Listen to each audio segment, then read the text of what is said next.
Blackballed, blackballed, blackballed, blackballed, blackballed.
What is up, everybody? My name is James D. Fury, and this is Blackballed. And that man playing the violin, wearing a pair of shorts that we're honestly going to have to talk about when he gets on air a little bit.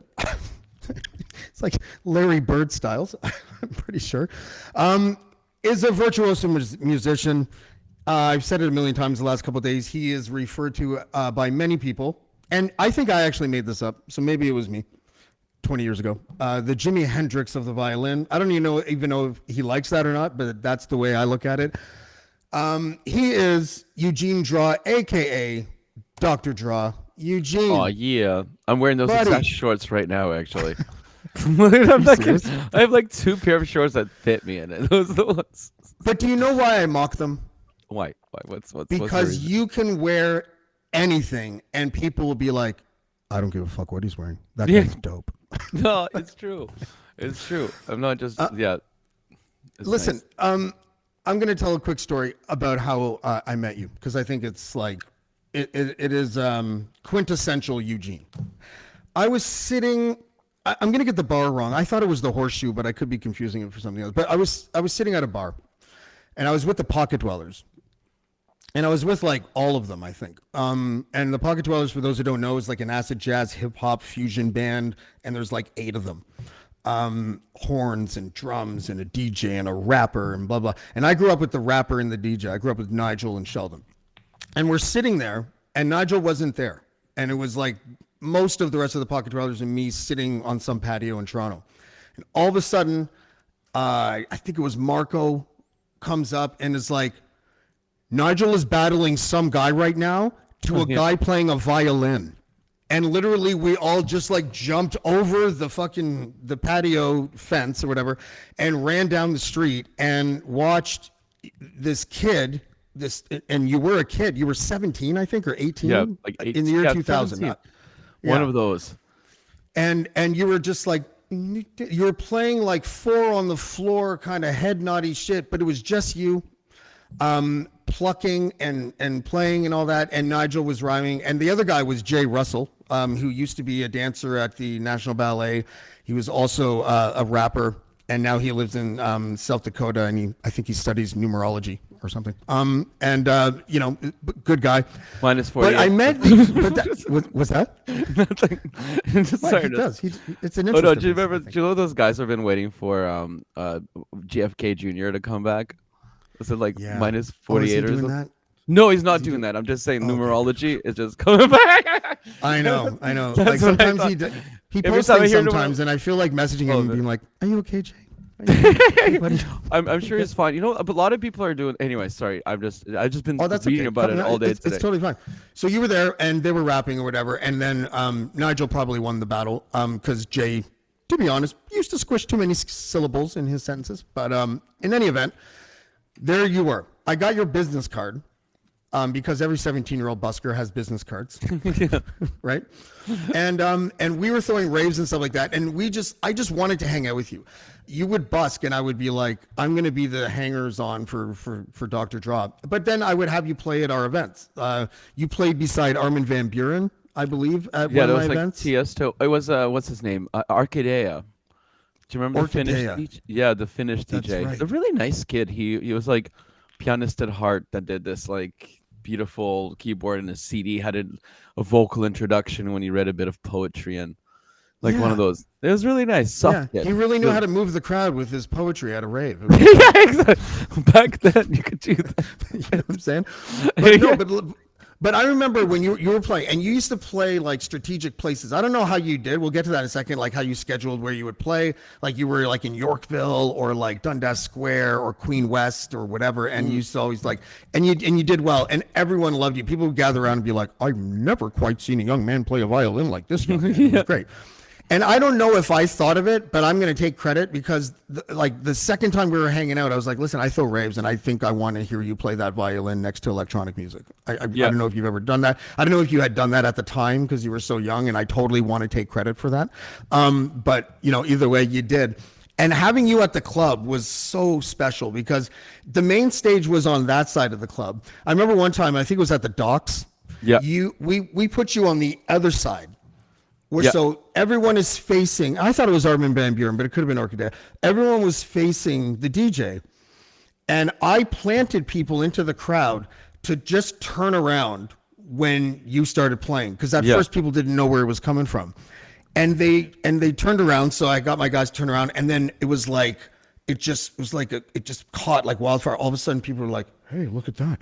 And like thousands of people just turned to watch you just like fucking playing your violin like man possessed, and you brought the goddamn house down, man. Like and you basically have brought the house down almost or probably every time you've played the violin.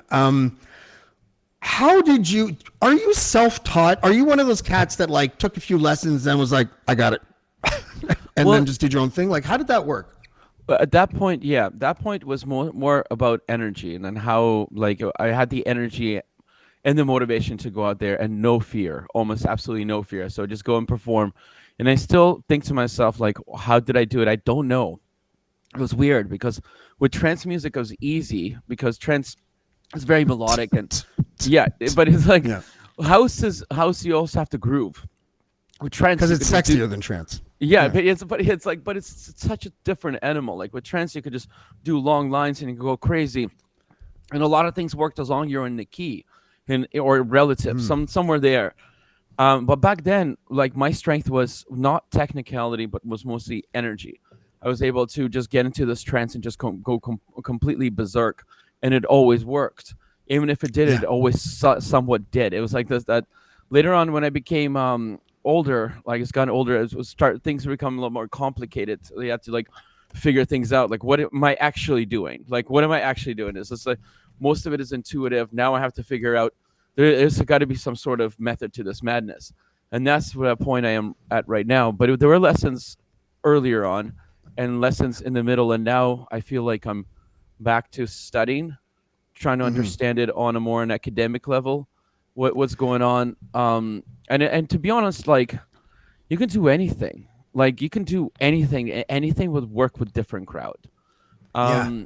Like and then so recently, like I did an event. I pretty much recently I haven't had a bad show in a long time, to be honest. Like everything's been knock on wood. It's been everything. Whatever I touch works out. It's because I pay a lot of attention to detail, figure things out, practice enough to make sure that every gig is tight. There's a lot of preparation. More preparation goes into gigs now than before.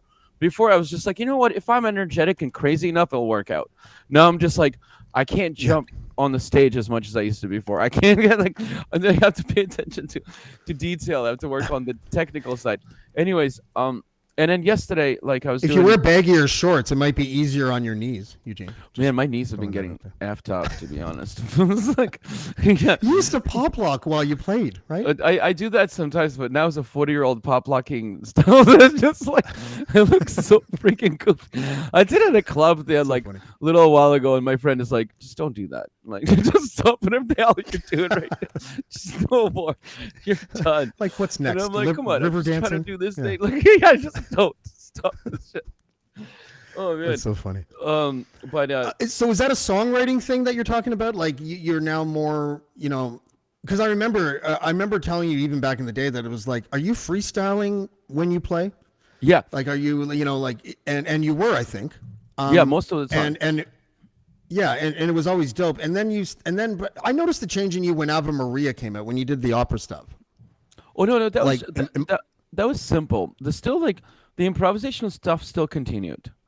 Like it is still my strength, to be honest. And you need a ticket to basically to get to something of a different level. I had to have a CD. I had to have like basically like some sort of calling card. Like okay, have like a body of work.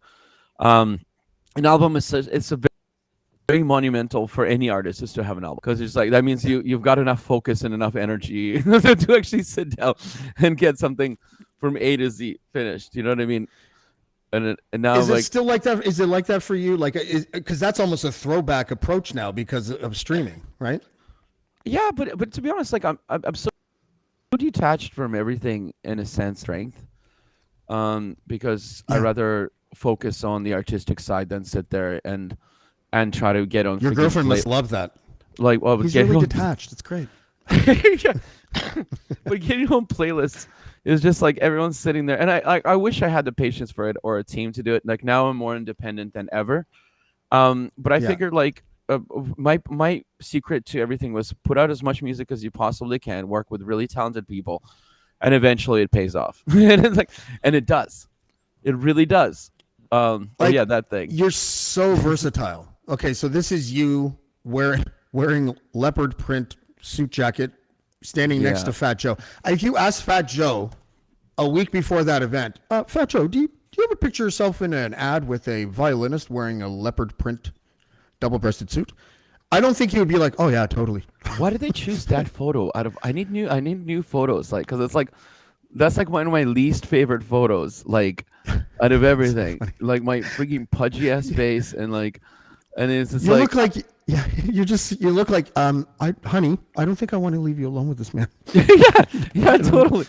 Like I should be in Romania somewhere, back home, doing horrible things. But it's like Funny. Do you write music? Like, can Yeah. you write music? You can. Yeah, Okay. I can.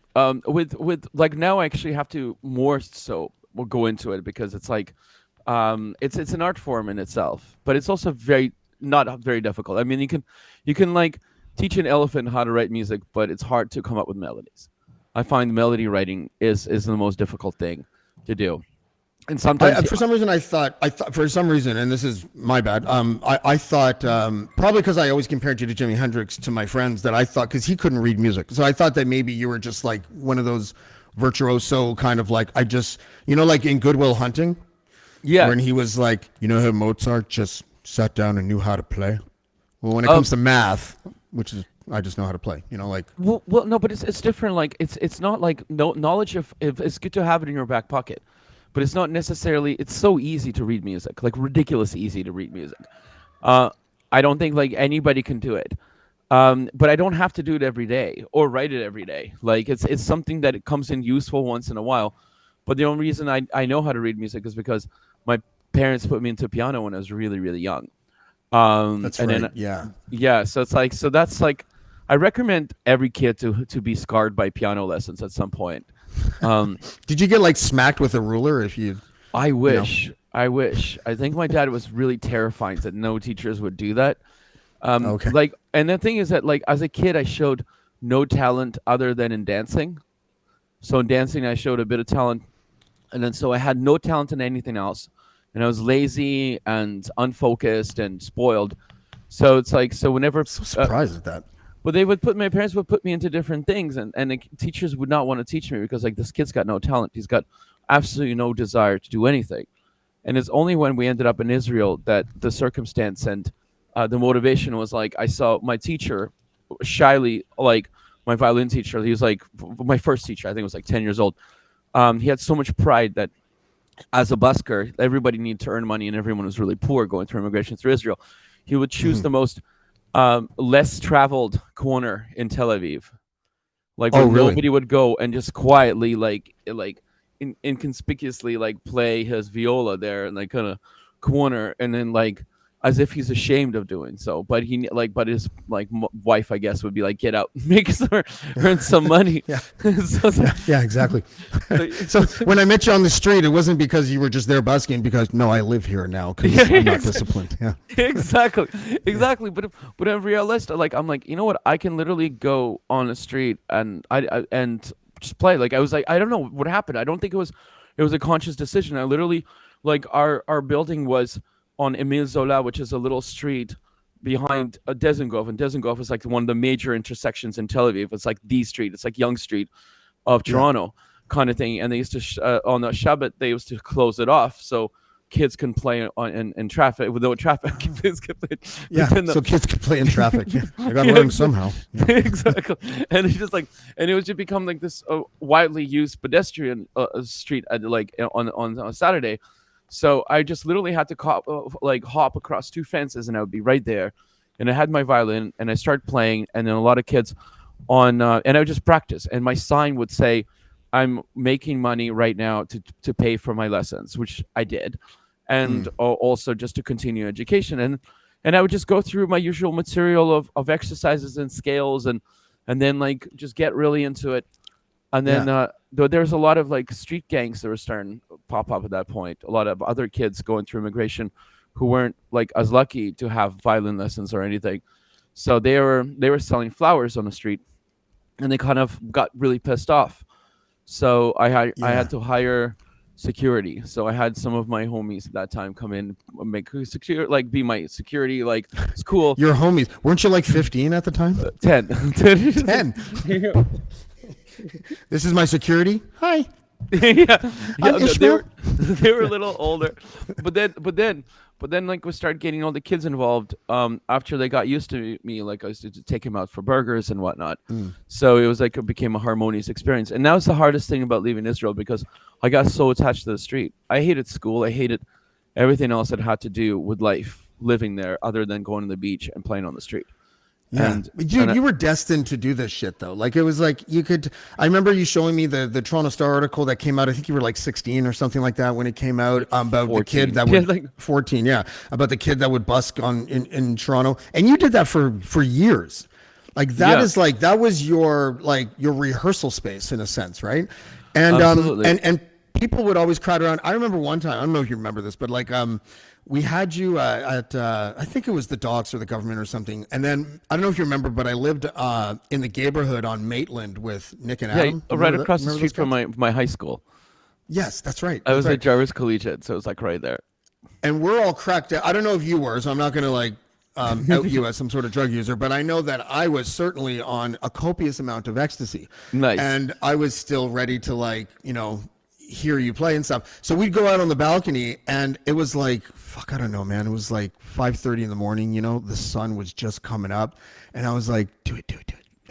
Yeah. And you would like But because we had this condo, and the condo right beside it was like the twin condo. Yeah. And you played something, and it was nice, and it was like you played for like 3 minutes or something. It wasn't like crazy like this. It was beautiful. It was like a piece or something, and one by one, people started opening their drapes or coming out on the balcony. This is 5:30 in the morning, and there was like 25 people, which is a lot for 5:30 in the morning. Yeah. And when you were done, you got this like round of applause, and someone said encore, and some other guy said, "Shut the fuck up, I'm trying to sleep," and everyone ignored that guy because it was so dope.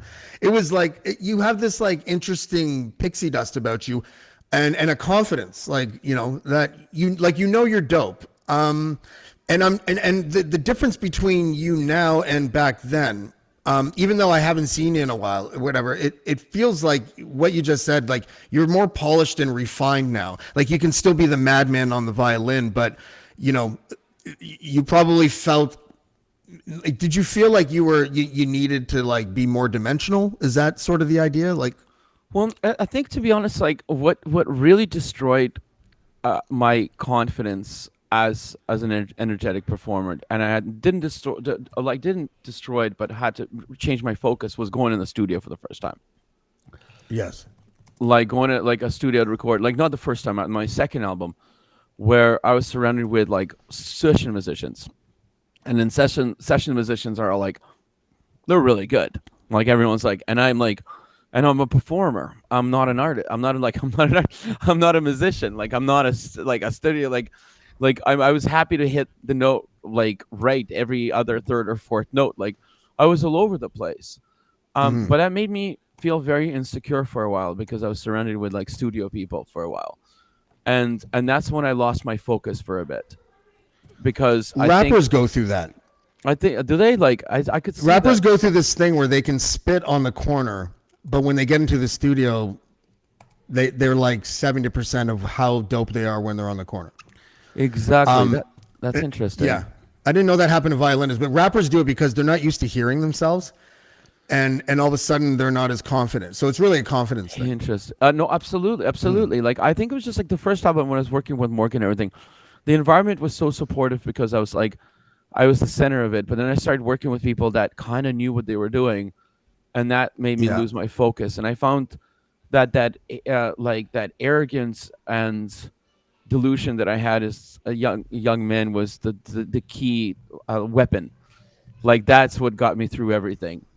That's interesting. And it was a really good it was a really good it was a good phase. It was an important phase. I guess it's like I just watched that movie Last Temptation of Christ. Have you seen the Last Temptation of Christ? No, I'm surprised I haven't because I care so much about Jesus that It's not like the Mel Gibson thing. This thing is it's a pretty dope movie. But it's this movie is really crazy. I tried to watch it the first time, and I'm not comparing myself to like a frigging like whatever like Christian Messiah or anything. But it's, thank God, because I don't believe in you. Then. Yeah. But it starts like with the very beginning of the movie. Like I watched it the first time and I couldn't get into it because, and then like I don't know, it just took its time. Like I don't know, I wasn't really into it, and he wasn't very convincing. And then I gave it a chance, and it's beautiful because like here. Like Jesus has this character. He is a kind of like this the son of God, like kind of a mythological, you know what I mean? Like some of the, and then but he's not yet like polished as a speaker, as a presenter. He hasn't figured out. Well, his dad killed a lot of people, so it would be hard for him specifically to find confidence. But here in the very beginning, like I won't go into the details afterwards, but it's like, and at first I was like, oh, I wasn't into it, like it's blah blah blah, but it's cool to see like the way that that movie talks about like realization of what you have inside, and knowing that you have some sort of power, whatever that power is. When it's raw, it also has an effect. Like it has an effect. Right. It brings people in. Then you go through a period of insecurity, not understanding where you fit in this world, because you're like, okay, so you're not like a musician, you're not like you're a performer, like you're in this like in between of everything, and then you have to figure out where do you belong, like what are you, this, are you that, like do you combine all those things? And that is where the hardest of the work comes from after that, because once you start maturing and you can't bounce off the stage like a maniac anymore. Then you have to have something that you can carry on artistically and technically Right. without exerting as much energy and pull people in. And then so the thing is that like falling into trance as a kid was my strength. Now I have to come back to that with what I have now. Yeah, So, was it where were you playing? Was it This Is London when they used to strap you to the ceiling? oh yeah, that was both. This is London and Money. Sometimes I used to wonder if you were ever strapped to the ceiling playing and being like, "God, I gotta stop dangling from ceilings." Okay. I still do this. Like some gigs, I'm like, what the fuck am I doing? It's like I'm not exaggerating. Like there's like, but then you know, like there are times when you're like, what am I doing here? Like I'm getting too old for this. But then you're like, think to myself, I'm like, well, you know what? There's people working construction getting paid a quarter of what I'm getting paid to work all day, and I'm just Yeah. like, and I should just enjoy. Yeah, you know what? You know, so it's like, But I see. I know what you mean, though. I know what you mean, though, because like, if you get bored with your art, not only does your art suffer, but your mind and your body and your emotions suffer too. Like, Yeah. especially when you know that you're dope. I'm gonna play something. People are like, "Play a clip." I wasn't there for the clip. Like little fucking babies in the chat. Yeah. oh yeah, No, oh yeah, the they're- chat's right to the they're good right. people. I Yeah, like that's right. this. Don't let it distract you. They talk about fucking like baking and shit in there sometimes. But Right. I don't even know what's on this clip because I just downloaded it now. But I'm pretty sure, even though it says some guy named Bill King filmed it, I'm either there or I filmed it for Bill because I remember this because this is in I my remember neighborhood of the Bill King. beaches. Yeah.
Nice. Like, come on. Like, and that's where a lot of me and my friends love to see you the most. Like you're close up. We're getting hit by your disgusting sweat, and we're loving every second of it. You know what I mean? The story It's behind amazing. that concert actually, like that was like the last Beaches Jazz we played, and it was the hardest day because I over gigged in June. I think I played like 32 gigs in a month, and I was doing the D-Day celebration in oh my god, Jesus, Burgundy, and doing all this stuff, and then so yeah, so it was a little tough. It was a little crazy. Yeah. So I came back to Toronto and I did 2 back-to-back gigs, some weddings in Montreal. Came back with heavy pneumonia, and Oh. and I couldn't get out of the Beach Fest because it's like I don't want to disappoint people. Everyone's gonna go there. So Yeah. for a week, I thought I was gonna die. So I was on so many pills. I was popping whatever I could possibly pop, just to get going through, sweating like crazy. Those salmon pants that I'm wearing there, they're like drenched to look like I peed myself. It was so intense. I was worried like I'm literally gonna die, but I'm like I felt like very like romantic. I'm gonna die for my craft at Toronto Beaches Jazz Fest on the street. I'm like, gonna this is do what I'm gonna do it. I'm gonna pull up. And then the craziest thing, we do this Saturday night. Like, and I have chronic pneumonia. It comes back all the time. Like it's just like it's been like as a busker, I think messing up my lungs. Yeah. for the street was like crazy. So anyways, so go into Because tourists are filthy, Eugene. You know that. yeah, it's true. So, and oh man, so what happens? Sorry. Oh no, it's perfect.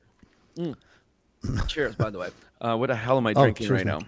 There I'm you go. drinking Red Bull. You're drinking nice. fake cola? Oh, what is that? Is that like that fruity mineral water shit? Yeah, it's got like 4.5% alcohol, tropical punch, Ace Hill. Cheers. Oh, Honestly, okay. hey, Lynn, cheers. So what happens? I haven't is, seen you. I don't drink anymore. So I'm like, which is crazy probably for you to imagine, because literally every time I saw you, I was on some I sort of think substance, you've right? had enough. I think you've surpassed that. I think your brain is just like, I don't need this anymore. Like I'm happy. My You're brain happy. is actually like this. My brain still slurs just a little bit. Okay, sorry. Go on. But you look great. Oh no, okay. So what happens is that I do that at Beaches Jazz Fest. We finish up on last Saturday, and then Sunday. As an idiot that I am, Link, I'm gonna go do the last pedestrian Sunday at Kingston Market with Scott Jackson, the beatboxer, and Jeff, my drummer, and I go do that event, like dying too, still dying. And then that night, like and beatboxing. You're having yeah. pneumonia, and there's a guy beatbox. And I know Scott, he's dope, but it's just like, are you sure you didn't get it from him? Oh my god, I'm oh man, I drive him crazy a lot of times. I like he lets me be who I am, like all my mood swings, all the craziness. It's just really nice. That's like what friendship's all about.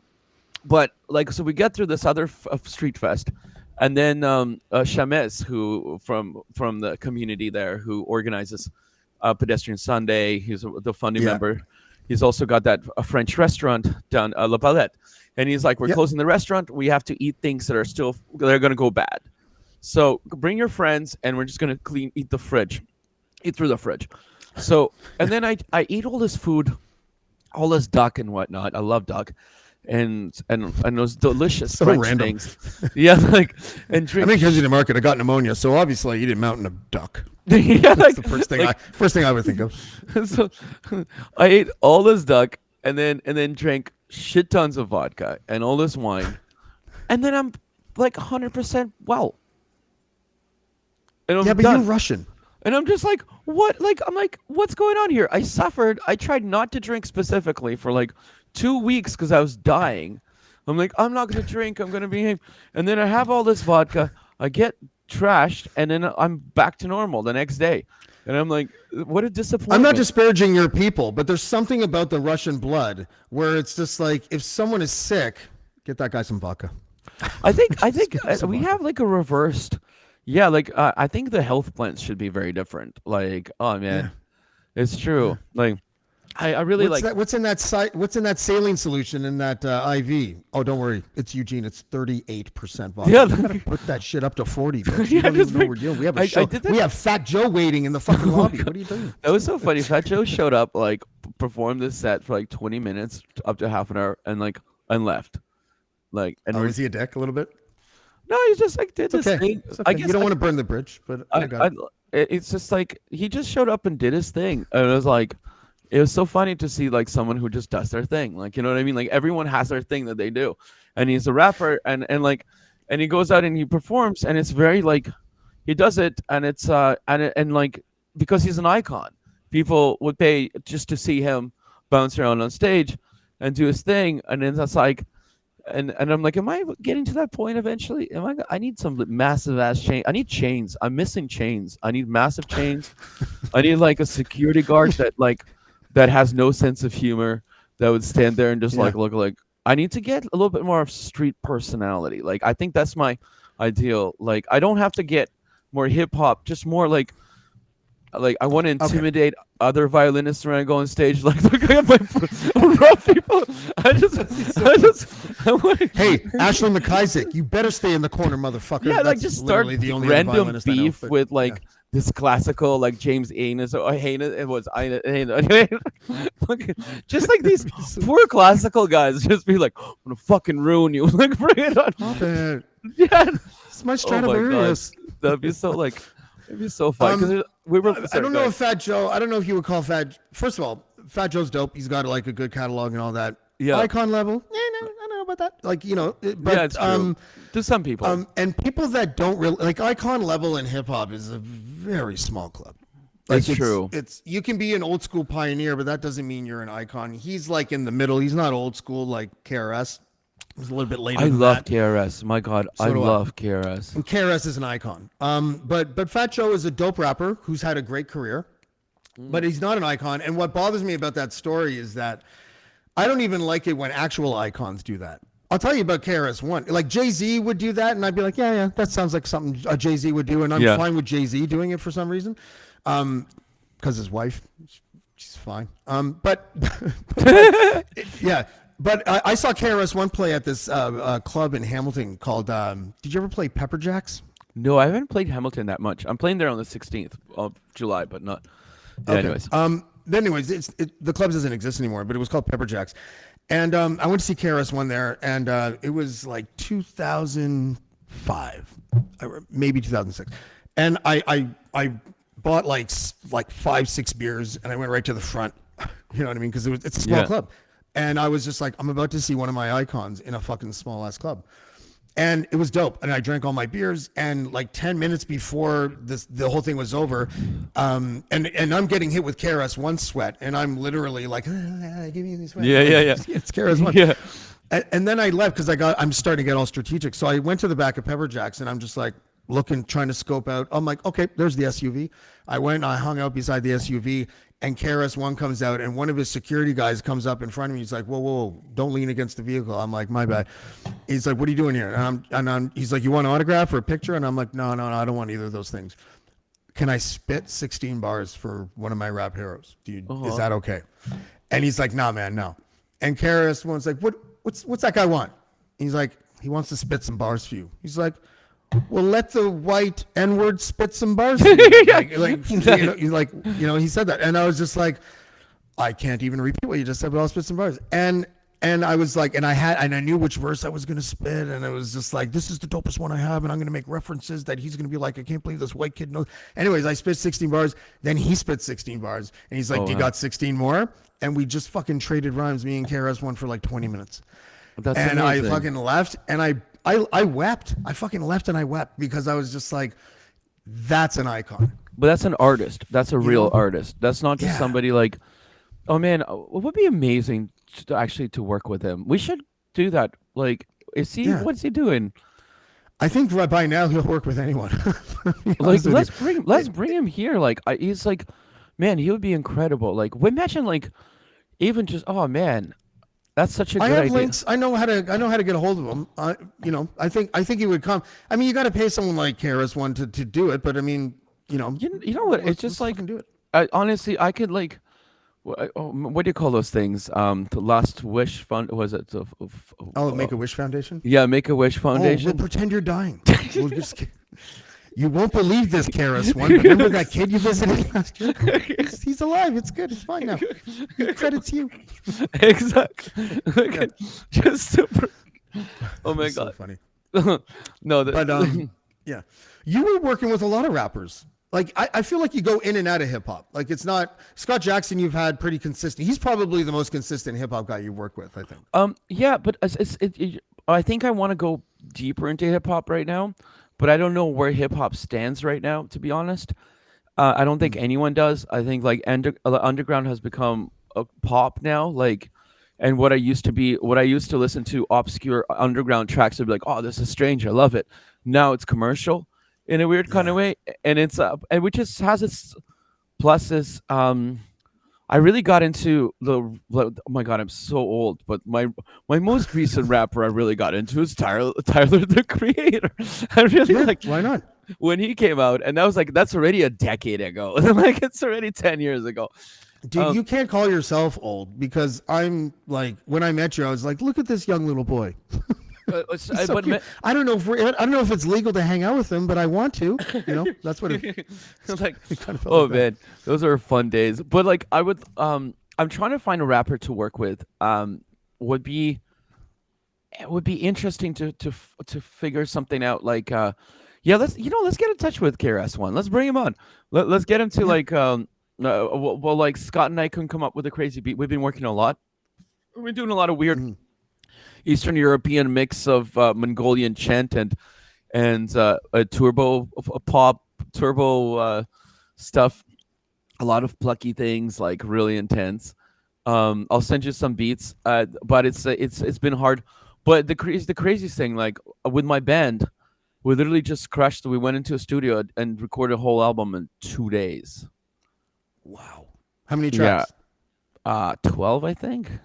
Dude, that's crazy. Like, is it like a lot of improvisation, or whether they like Couple of yeah. There's rehearsed a and few improvised tracks. The rest of it are just we just been rehearsing for the past 2 years, nonstop. We were like we tightened up like crazy. Went in the studio, phenomenal studio. Really good studio. Sound engineer. You know what? What also helps is to have a good sound engineer that's there. Like if you have some guy that doesn't give a crap you being there, like it's just like this guy actually listened to what we were talking, what we were discussing, was making edits, cleaning things up. Like he was so into it. Um, Phenomenal place. And like the yeah, weekend recorded there too. It was like sometimes you need a good studio. Like that's what I recommend for artists. Like have a good studio with a good engineer. It's like listen, I'm sending the chat because there's a moderator in the chat. Our track from 20 years ago. oh yeah, Yeah. hell yeah. If anyone is listening, like Ashley or Ryan, I've sent a SoundCloud track that is me and Eugene from like literally 22 years ago, the year 2000. Remember Mr. Deja Vu? Yeah, the one where you got the head and you fucked the head by the side of the highway. No, that's Crazy Johnny. Oh, that's crazy, Johnny. Yeah. Oh yeah, I love We don't that talk track. about that track anymore. Okay, I'm sorry. It wasn't a biography, but the man What am I bringing? ran these over things a up? woman and her head fell off and he had sex with his body and then I will kept the never head. forget. Yeah. I will never forget. That's like Mr. Deja Vu, and it says something again and again and again. Yeah, it's like I It's the remember. deja vu. He won't stop. He won't stop it. And I lost my way. And then I lost my way again. That one. Yeah. I love that. Yeah, I and- have it somewhere. I Still. have it too. The one that I wish I had was translation. Yeah, we need to. You know what? I have like a closet of old CDs. I should just Oh, go through everything. You should totally burn 7,000 days and find it because it was like, so Eugene came over to Gonzo's studio. Remember Gonzo's studio near like Church Street and Queen? Yeah, You might not remember. You've been to I thousands totally of remember in that places. building. You would go upstairs and Yeah. the kid, what's his name? What was that? Gonzo. Gonzo. Yeah, I like him. Yeah. Yeah, How's he? he was dope. But you played a 16 bar violin solo. And actually, this is an interesting story because you played it and then Gonzo made the beat. I didn't spit anything that day. I may have even brought in the violin. No, you played it live. And then I went to the condo at Maitland and I wrote a rhyme that followed the fluctuations of your playing. And I'm not kidding at all. It is still in the top 5 of songs that I wrote, and I totally credit to the inspiration. Do you want to take a listen to I it used to right do now? I used to do it as a spoken word piece all the time. Should we? By the way, we should start doing spoken word again. Yeah, we I'm did. thinking of. But you were like my muse for that one. Oh, thank you. In a but totally non-sexual, maybe 6% sexual, but like you were. we're you were all my muse that time. European one way or another. Like, it's just Yeah. like I'm wearing Speedos. I can't stand up because people will get scared, and my harem is here, and you have to understand that. Yeah, I had the like harem leopard print speedos at one point that I never wore, and I put them on, and the elastic just burst, and I'm like, just, You're almost ever since I've known you, you've been in like really good shape. But there was this one beach fest. oh yeah, This is why I love you, Oh, by yeah. the way. You are so confident that you're Boomhauer from King of the Hill. You had yeah. a total Boomhauer, and I was just like, there is literally no difference in how you're approaching playing when you had ripped abdomen muscles Yeah. as when you had a Boomhauer. And I wish that I is never what discovered beer. It was no, but sorry to interrupt, but it's like no, that was interrupt. that's what happened. It's just like I was like size 29, 30 up to like age of 37, and then I started drinking beer, and I got an electric scooter, and then just went like And now I'm still fighting against it. I'm still working on it. Like there's still that belly, and it's not going away. It's gonna be there for like ever. Yeah. No, it's Anyways. not. No, it's not. Okay, dude, listen. I don't know. I don't remember the last time I saw you, but I'm pretty sure I was probably overweight. I don't remember when it was. I got up to 205 pounds, Eugene. Oh wow. You remember I'm 5'6", right? That's crazy. So I was literally like, who are those guys? Like I was like Humpty Dumpty, basically. You know what I mean? Like but it all went to the belly. There's only one way to get rid of belly fat. Two ways. Two things you have to do at the same time. Just stop drinking. Yeah. I know. Just stop drinking and eat intermittently between 1 and 6. I went from 205 to 160 in like 3 months. So not to eat after 6 o'clock or up to. And if you eat after 6 o'clock, what I did is I ate bran flakes with almond milk and frozen blueberries. And that doesn't sound the greatest to a lot of people, but I would smoke a lot of weed, and then weed makes everything taste like fucking Exactly. dopeness. So that's what I did. And you know me. I bet you if someone asked you, name 10 qualities of James, pretty sure discipline wouldn't be in the top 10. You know what I mean? Like I was a late bloomer with discipline. But now you're yeah, a father. you know That's brought you up to a level. That's made you so much more focused. I assume. Yeah, I did. It made me focused. Also because I live like in a forest, you know. Well, Like, are you still in the beaches?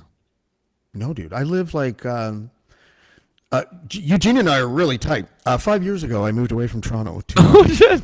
I still thought you It's were okay. living in the beaches. Like where are you? No, Right now? I live like in Killaloo, which is a small little town near Barry's Bay. And if you haven't heard of Barry's Bay, everything is 45 minutes from Barry's Bay. So Pembroke is 45 minutes from Barry's Bay. Renfrew is 45. Bancroft is 45 minutes. I'm like 45 minutes away from the eastern gates of Algonquin Park. You know, so I'm like 4 hours away from Toronto. And what are you doing there? Kidnapping hitchhikers, or what's the main job to do out there? Well, my lovely wife is from here, so Nice. it's not a coincidence that this is now where we live. This is beautiful though. I totally everyone's going in that direction. I know. But a lot of people I know have been like, well, and it honestly it sounds very tempting. If I could drive, do you drive still? No, You I don't haven't. No, I don't have a driver's license. Neither do I. Like, it's Oh, interesting. finally, Yeah, it's like finally, I get made fun of like you wouldn't even believe for not having a driver's license. Really? I'm It's just like, I have a G1, whatever the fuck that means. It means like, and by the way, I've had it for 5 years. It expires in August. oh no. So I got to hurry up and get my license. Yeah, or else because I'll just be- you'll have to. This is crazy. I love that. Yeah. I should come and visit you. You totally should. That'd be really It sounds like nice. cloud talk. That will never happen. So, No, you no, know, no, But, just like- but for the purpose of this podcast, you should totally come visit. Dude, you have an open invite. You can come visit me anyone. Actually, Creemore. Do you know where Creemore is? No. Do you know where Collingwood is? Yeah. You should come visit. I'm like house sitting and finishing my book for the last 2 weeks of June. It's like an hour north of Toronto. Awesome. You should, Oh no, that you would be should- really nice. You should come for a visit. I'm I not would allowed to love throw to. parties there, but I I know would- that you're a one man party, but you can totally come. No. Just to come in like we can come up with interesting concepts. Talk about like literature. Dude. Yeah. We By the can, way, talking about talk literature, Will of the what's your Fez. book you're reading at the moment? What are you preoccupied with literally? Literarily. Oh, nice. But it's the graphic novel version. So it's not like, Interesting. it's like that kind of stuff. See that? To be honest, dude, I don't read fiction. I read nonfiction because my work. I write politics, and I write about I find sometimes nonfiction to be more honest. Fiction to be more honest than nonfiction. In a Maybe sense, that's because writers write what they know, and they stick Yeah. it into like. but they're into also fictional books. exploring ideas, like in a sense that like on such a I don't know like for anything like let's say in Soviet Russia you had so many writers that couldn't write directly about things, and it made them explore ideas on a deeper level by creating creative stories around certain different issues that they were dealing with. Yeah. and that's I find that is missing these days. Handmaid's Tale. That book is very similar to what a Soviet Russia writer would write, with all the Oh, oppression. really? I mean, yeah, it's very interesting because it does I really. guess that makes sense. Yeah. Yeah, and then like right now, like for the past 20 years, um, as the same type of oppression on culture has been applied in Russia as well. It's been like a lot of stuff like it's been worse actually than it was before, and a lot of people I was might gonna disagree with me. No, I mean, I think that Putin's tightened the reins. The disinformation there is pretty crazy. Do you have relatives in Russia? Like, are they Yeah, like in the well, dark about what's going on? Do they know well, what's going on? oh no, 'Cause- everyone in the family is intelligent, know exactly because we've been talking about this for a while. Mm, But the communication is very limited to how we communicate with them because everything is monitored. yeah, It's scary. It's like it's gone back in time like crazy. And it's the more we go deeper into it, and all the like the layers are coming off. We just see it as another Napoleon complex that's coming out. It's all about conquering and creating an empire in post-empire age, in a post-colonial era, and still some things are like, you know what I mean. It's just there's so much excuses that have been created, and it's so funny because it's like people that are like a lot of people are naive to think that there is some logic to this, a logical thing. Like there's like, oh, but this is thing. There's like, no. This was like it was planned. This person wanted to do this for so long, no matter what reasons. They could come up with anything, like from alien invasions, I don't know, anything. He would have figured it out and just fed the masses a bunch of bullshit. In reality, it's a people that I don't know. Wow, I'm getting really political right now, but no, do it, do it. but it's enacting degeneracy, and that degeneracy wants an empire. That degeneracy wants a war, and I don't care if people are gonna say like, how dare you call these people? They are degenerates.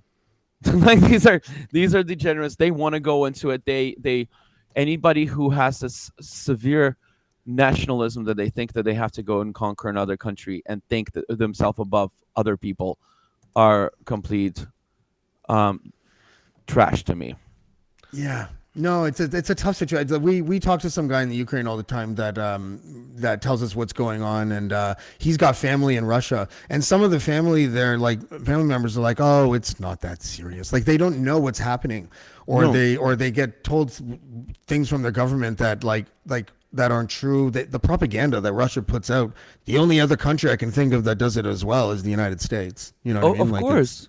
No, the yeah. propaganda, but people, smart people have learned how to read between the lines because you can use the propaganda to see what position the government stands at that moment, because you see through the minds of the people behind the propaganda, because there's one That's voice right. that's behind it, and then it throws this out, like throws the message out, and that message has to filter out into different demographics. Anyways, it's like it's intense. But some people, I think, the older generation, the old intelligentsia has figured it out, because you have to, for your own survival, for the sake of your own survival, you have to know what the government is thinking, what the brain is doing Right. it. So you have to pick up on little things within the pool of bullshit to see those what is this, and then so it's like, and that's an art form. It's really intense, and I actually um I've learned a lot about this recently. I was listening to this. There's this one BBC podcast called "From Our Correspondents," and it's a lot of correspondents worldwide that submit like with their own voice a narrative, a present day narrative of what they're experiencing.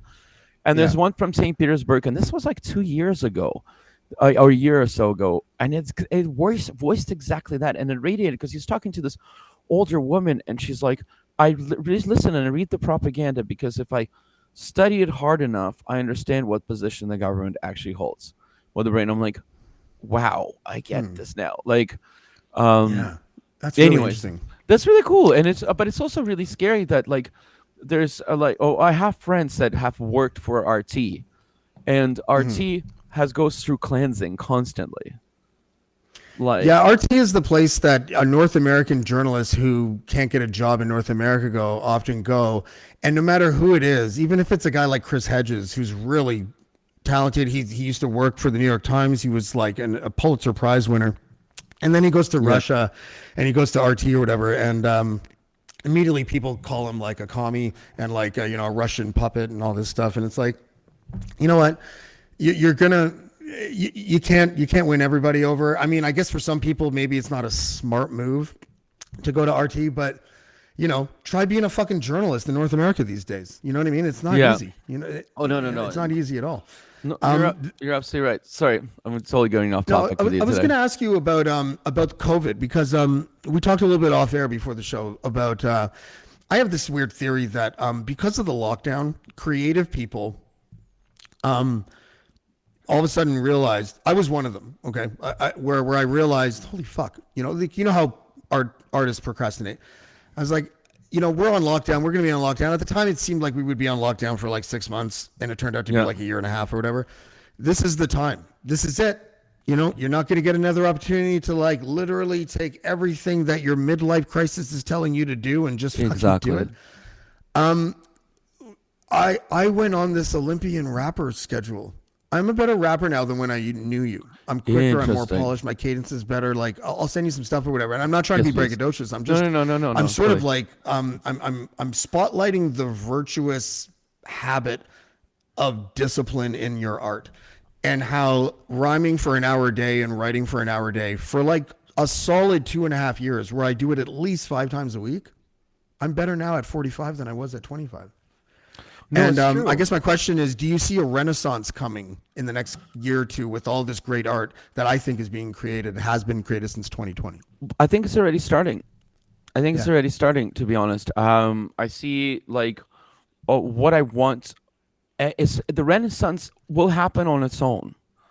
The whole idea is that the society has to be ready for it and willing to make it happen. Because things has to, like you'll have there's so many creative people out there, but will they get enough support out there? Will the society appreciate it? Like, will we have venues for people to perform? Will we have middle management to support those artists? That's what I'm like worried about the most. It's like I see so much talent out there, and if it doesn't get the right support, it might fade and crawl back into the cave.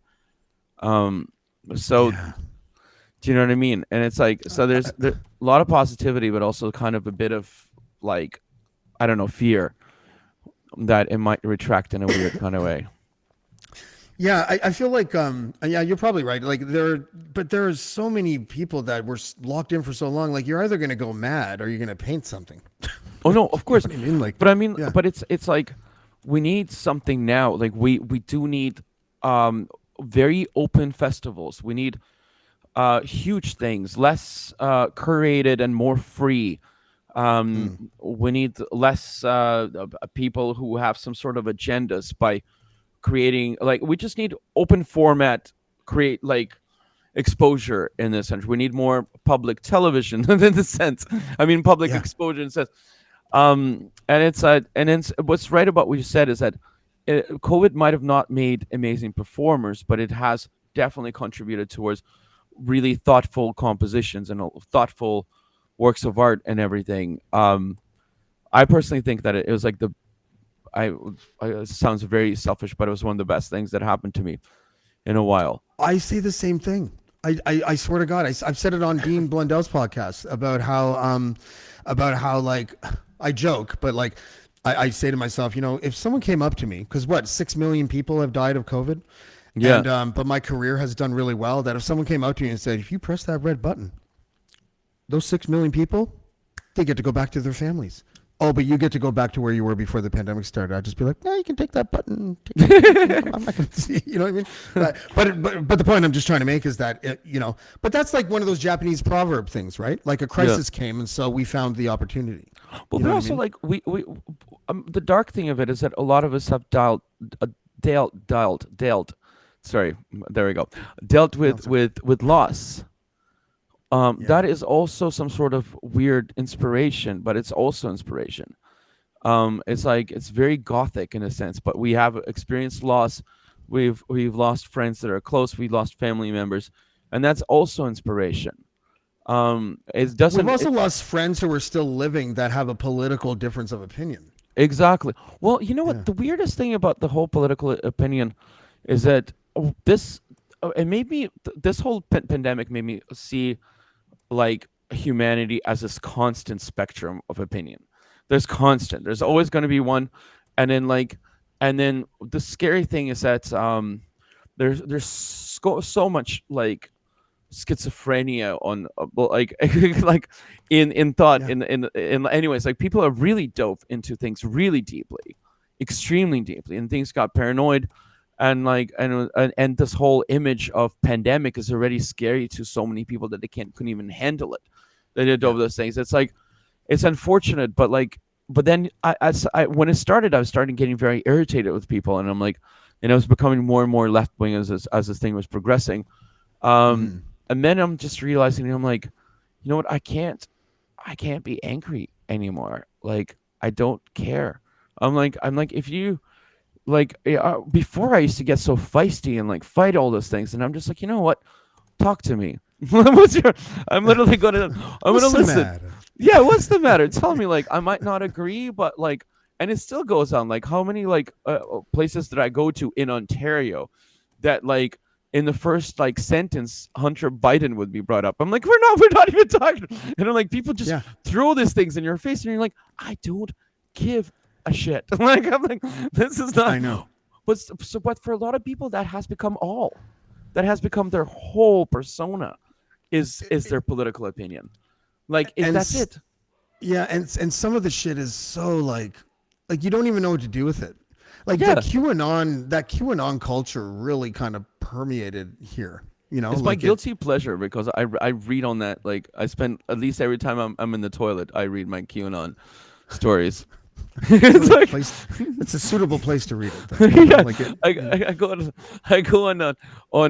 on Reddit, the casualties and Yeah. QAnon watch thing. I don't it's another one, and it's got like and I go in depth of it because it's like we get to see new cults being born. We get to see these new things, and it's like, and now they're like, so like it's fascinating to me. Like, I love this stuff. Like, I'm like, it's always going to be there in humanity, but it's the most fascinating thing. um and it's a lot closer to home than you think it is. I'm sure like you've come it's like, What do you yeah. mean? Explain that before I attack you. Well, just like I've been noticing it, like especially in Toronto, I saw like a lot of my friends follow the beliefs and fall into things, and I'm like, and I'm just like, okay, and I'm like, and I still love them. I still won't like. Oh, that's fine. Yeah, loving them is fine because they need to be loved in order to break out of whatever there is. Because it's literally fueled by hatred. Oh It's yeah, fueled often by hatred of themselves.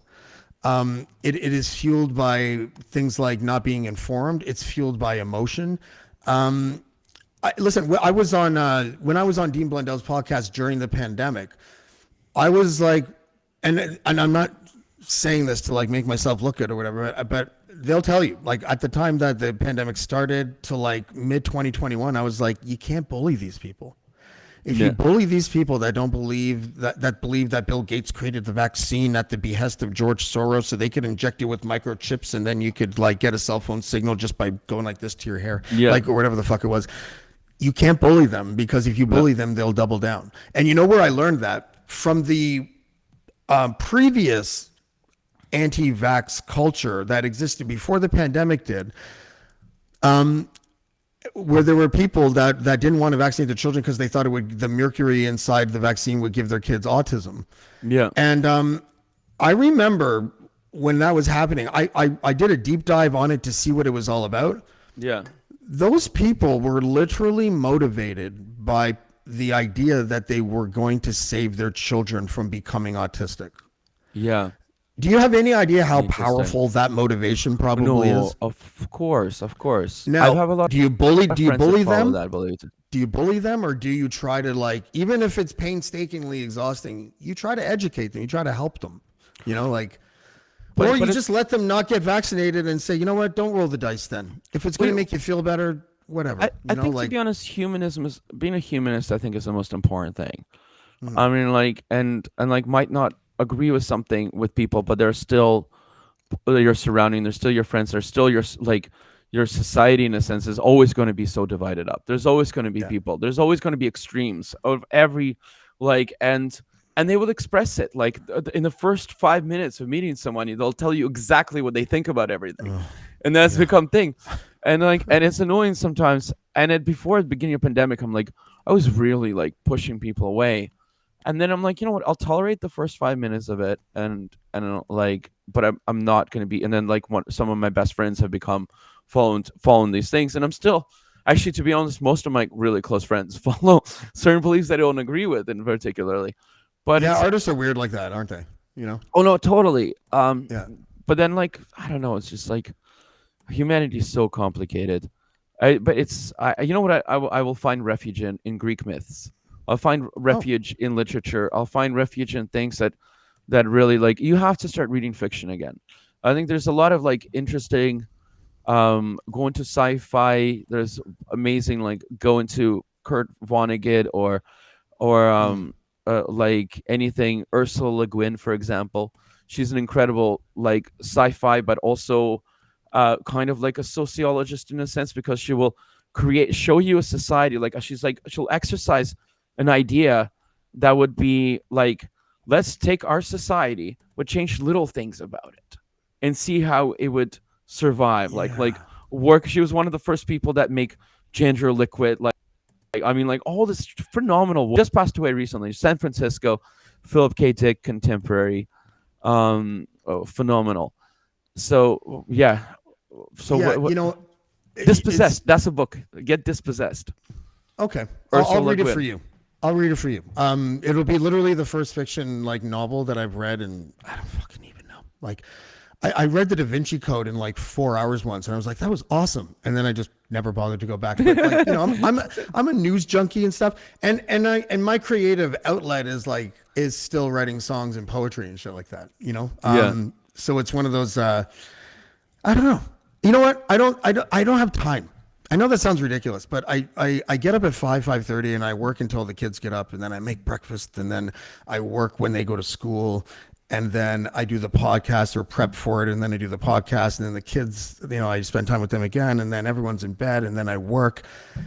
And I barely have time to smoke weed, masturbate, and go to bed. Like, I mean, it's a tough life.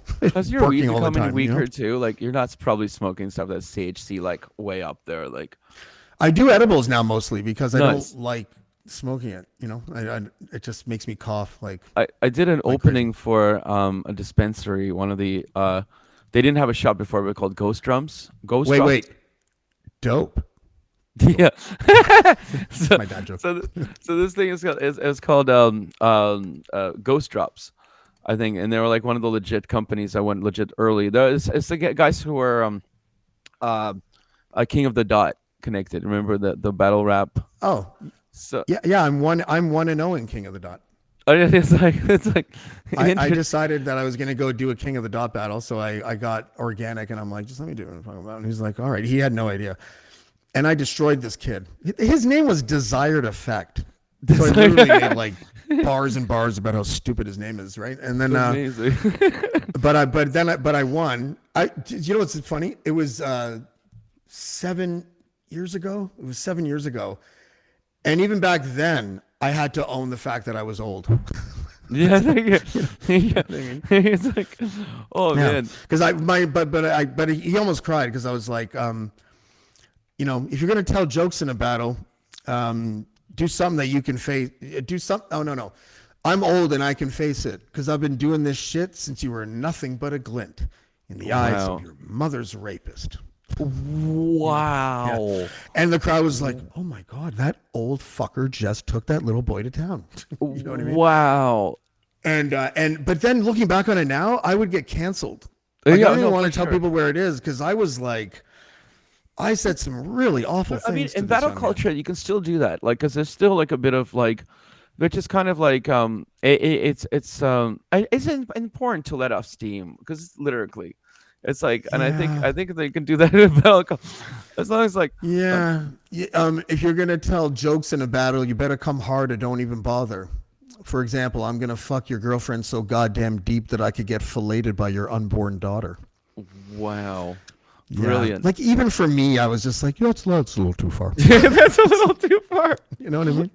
Oh my But God, I that's wish I the was culture. there. So for anyone listening to this is not me co-signing what I just said, but battle culture is a really interesting thing. It's like a comedy roast, basically. You should do a whole episode about it.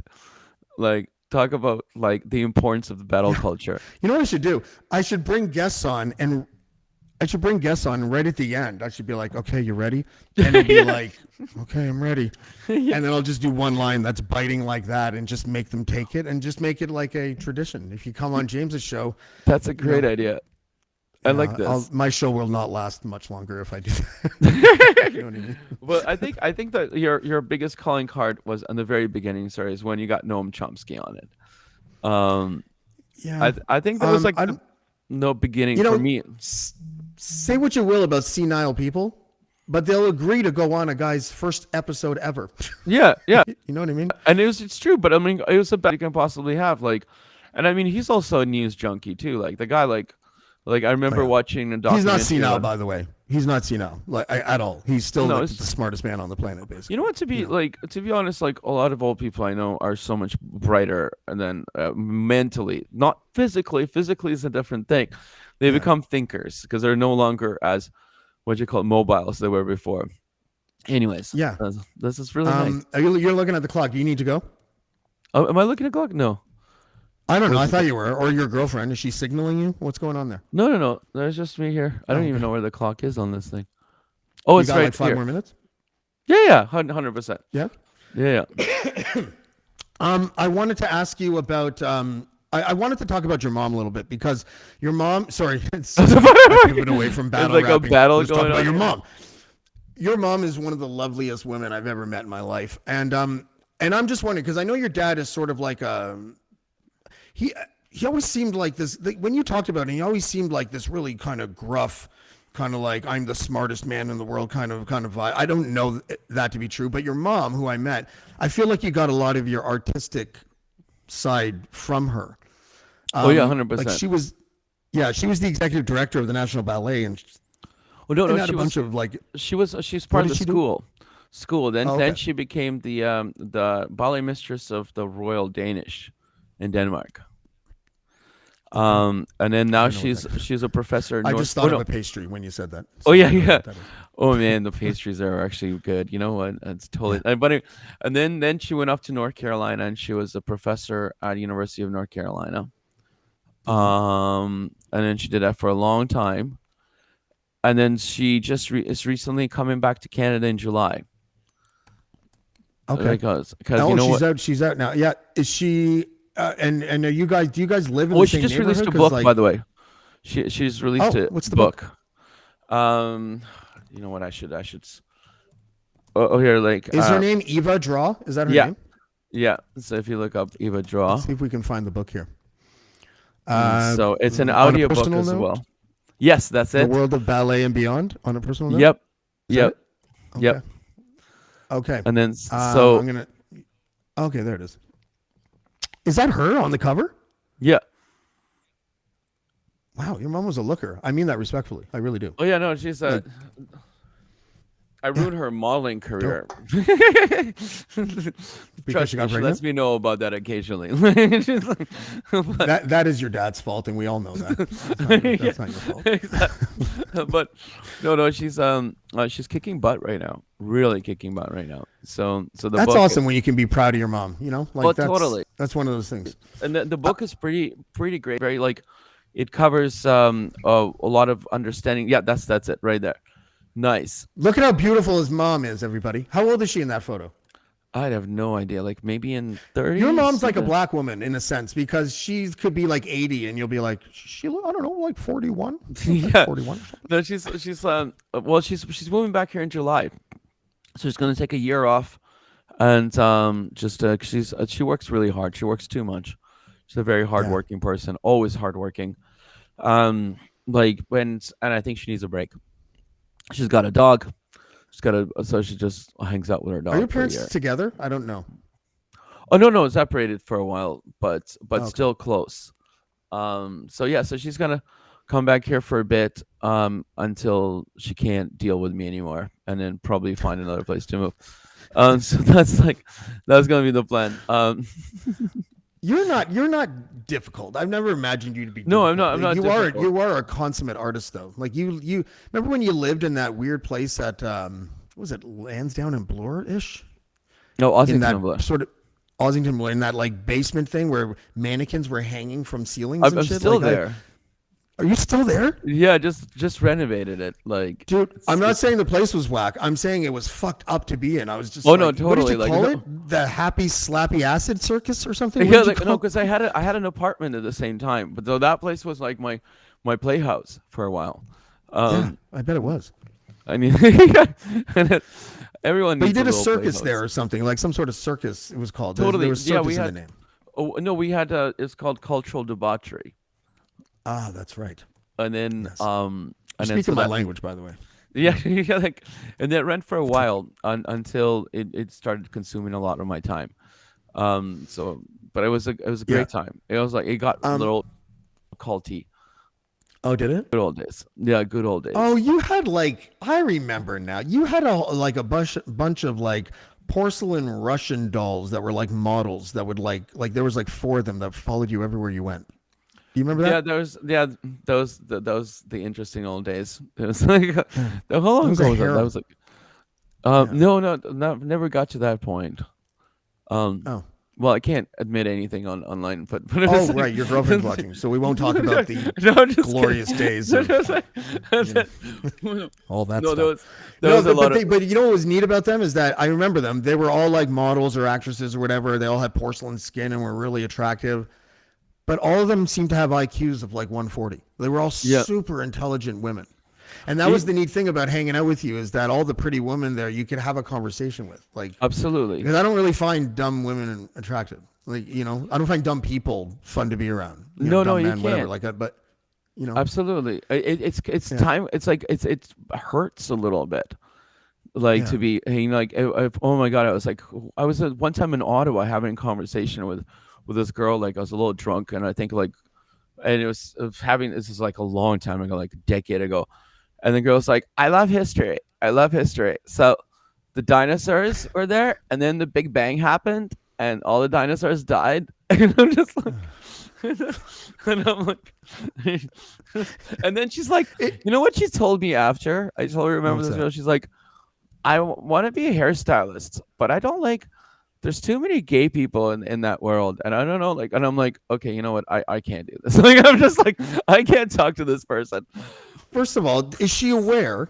Is she aware that like are Valley girls aware that they sound exactly like gay men? Like those Yes. types, not all gay men. I'm not those particular types of gay men. Like the oh my god, really? I don't know. Like I have no problem. It's not homophobic to say that I can't be around that type of gay man. Like there's a gay man that lives in Barry's Bay, probably the only gay man that lives in Barry's Bay. And when he says hi, he's like, "Hey James, how's it going?" And I'm just like, "There you go. That's it." Right there, because I don't like, you know, I don't remember like that inflection and shit. And I remember I dated when I was 32. I went out for one date. Actually, she was Russian, and she was like 20. And I felt like I was committing a crime when we slept. We slept together once, and I felt like I was like, this is weird. And then I realized that even though the tight skin and all that shit, she was so intellectually stunted that it made me not attracted to the aesthetics. Yeah. So I'm telling you, like an intellectual conversation with a woman with a little bit of sag in her boobs, you start to appreciate the sag as being better than the tight boobs. I don't know what it is. Yeah. No, it's well, I love your analogy there. That's brilliant. I'm being serious. I don't care how. No, it's like, You know? no, it's true. It's true. No, but it is difficult, and to be honest, it's like I don't have patience for people that I can't have a deep conversation with any time. That's why, like, That's I right. hated being a nightclub business at the very beginning, because I'm Oh. like, and then I met a few people through the time, still my friends through the business, who are you kind of like in that environment, you kind of gravitate towards each other. You know, like there's a point you're like, you know what, like I can't be here, but I'm here working, and it'll be like Yeah. somebody, and then you're having a deep conversation, and those people stay your friends. But when I entered the club scene as a kid, I'm like, oh, I'm gonna be this bottle popping friggin' like dude, and then I'm like, friggin' like 20 years go by, I'm still the same nerd that like I started. I'm like, I'm never gonna be that. I remember like You would one. have to busk for like 12 days to just order a drink. Yeah, exactly. Or like I'd like some Grey Goose, please. Sorry, we're going to require another 17 hours of busking for you to buy that Grey Goose. It's so funny. Like early club days, like I felt so insecure about not having a drink in my hand. Dude, I felt that way until like 5 years ago. Like, it's crazy. Like you needed always to have a drink in your hand. It was just like because you felt people are watching. They're like behind you. Anyways, I had to be inebriated every single time I went out. yeah. And I remember when someone lived on Dufferin, near Dufferin in college, and we went upstairs to that. That was my old apartment. Yeah, and we hung out with that couple that lived downstairs, I think, and then Wendy and a couple other people that night or whatever. Oh yeah. I don't know if you knew this, but I was like homeless at that time. I remember you slept on my couch. Literally the guy for on like the a couch. week. Yeah. No, I did. I'm sorry. About that. Sorry. And then we didn't. And you know what's so funny is that I know, and I totally am fine with it now. But like I know that like I knew the life cycle of the couch stay. I knew that there was like I'd wake up and I tried my best to like make breakfast. I didn't have anything to clean up because I literally didn't have shit, but I would try to my best. And then I would be able to read people so well that I'd be like, there's only about 36 hours left in this man before he starts getting really pissed off. You know what I mean? That's so yeah, it was weird. I'm just so happy I'm not that guy anymore. That seems like lifetimes ago, you know? But it's necessarily like you live through that experience. That was another phase. It's the thing, like going back to Jesus. All right, Eugene, everybody, goodbye. Let's go back to Jesus, my old guard. Let's go to back. I'm so kidding. Oh man, but this is fun. Let's do we should do this again. Let's try to dig in our crates and see if we can find like some of the shit that we did. If you could find translation, I would just be the happiest man ever. I want to look through all my shit. I think so. You know why I'd be happy? Because I would do it over again because the rapping was sloppy and rushed, if you really want to know the truth. You know? I think I too have something. I will find it. I promise. Okay. I'm going to look at all my stuff. I think I actually have it. I have it. I think I do have it. Okay. Well, I think 100%. Thinking live on a podcast doesn't really make for a compelling watch. So stop. Yeah. Sorry. I'm just kidding. I totally forgot we were on a podcast. What's happening? Where are you going? What gigs are coming up? I'm going north. The album. When's the album out? All that shit. North Country Fair this weekend in Alberta. A upcoming weekend next weekend. Nice. The following week, Last Pedestrian Sunday in Kensington. Also a BIA. Oh my God, sorry. Liberty Village BIA performance on the 23rd. Okay. What's BIA? Business Improvement Association, I think. Oh, sounds artsy. Okay. So it's like like a street fest, Yeah. and then going over to what are we doing after that? And then Beaches Jazz, and there's so many gigs. I'm gonna have it all on my website, drdraw.ca, and the new album is friggin' amazing. It's gonna have it ready for Beaches. You know what's so funny about you? Even though you have changed a lot since I met that 17-year-old kid, you haven't changed at all. You're just fucking the most like hardest working man ever. Like you just don't stop. Do you ever get like tennis elbow or anything? If I masturbate more than twice in a weekend, I can't do shit with my arm for the next 5 days. My shoulder is shot. My shoulder hurts so much. You have no idea. Like your rotator cuff must be fucked. Oh man, it's like I need to learn how to take time off. It's hard though. It's hard. You know what I've been like? I realized how in demand and everything. So the prices of Dr. Draw for performances have gone up, and so I think it's important. Well, no, but just say because it's like life is getting more expensive, and then so post COVID, so guest list is now $20. Yeah, exactly. It's like, and then, but it's also like, I just can't. I can't waste more. Like, I can't. Yeah, time's become a lot more precious, especially for gigs and everything. Okay. Well, you can come back whenever you want, dude. I love you. I miss you. I think that you're one of the most talented friends I've ever had. I hope everyone enjoyed. Let's guys go to YouTube. Go do a deep dive, type in Dr. Draw. Inevitably, anime will come up just because anime comes up no matter what you're looking for nowadays. But I'm excited to find the track, man. Let's bring it back. Let's bring that track back. And I'll send you some new shit so you can be like, oh, he totally sucked before. He's a lot better now. Like you'll be pleased. We're always a work in progress. That's what we are. We're just Yeah, I just didn't. I was it's just an Arrested Development thing with me with hip hop. I just didn't like. I didn't know how to sound more polished. I didn't know how to chop syllables properly. I forgot that every syllable should have a cadence that projects and not just the end of the sentences. Like Interesting. But yeah, I have no idea what any of that meant. That you just said like, you know what? like, Neither do I. Just put words. Try to throw them oh, out. No. Jace, it's been an absolute pleasure. Pressure. Yeah.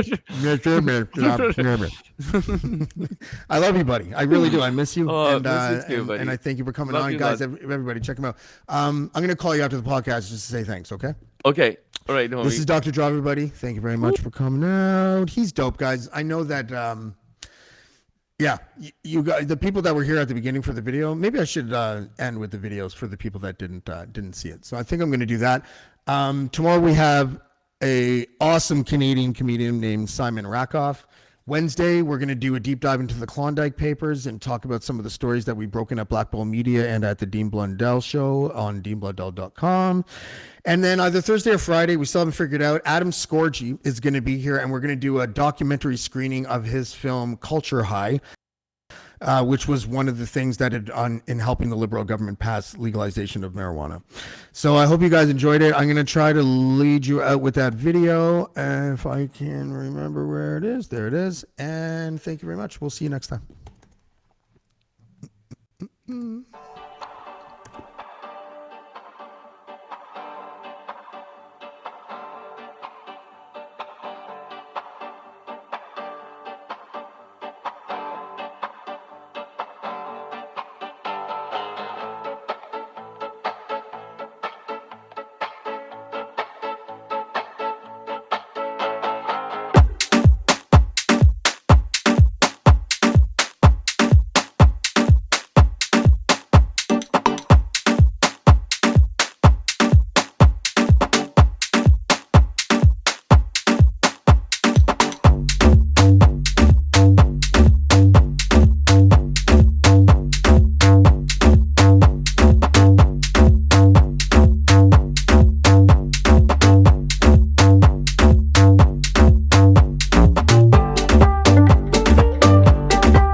black, black, black, black, black, black, black, black, black, black, black, black.